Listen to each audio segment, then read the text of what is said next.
Sa kabila ng maraming issue at haka-haka na balita ng mga marites tungkol sa singer-composer na si Moira de la Torre na meron umano na ghostwriter si Moira sa kanyang mga sikat na kanta.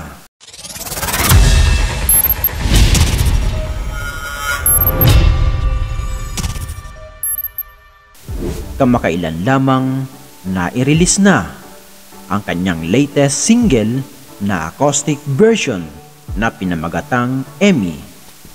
Umugong sa social media na meron daw itong katono at katunog, pati ang pagkanta kung paano binitawan ang mga salita at kuhang-kuha ang mga ito.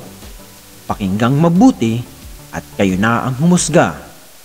Ang kapal ng mukha mo, wala naman tayo. Ba't parang di pwedeng lumaya? Wala naman akong kasalanan. Huwag kang parang gago. Kung magkaroon man akong bago, di ko kailangang magpaalam.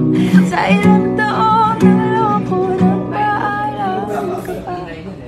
we broke up a month ago. Your friends are mine. I thought my heart was detached from all the sunlight. I hope you're happy, but not. I can't let you go. So find someone great, but don't find no one better. Don't be happier. And do you tell her? Kung nagustuhan mo ang ganitong mga video, pakishare na rin sa iyong mga kaibigan at kapamilya. Maraming salamat. God bless!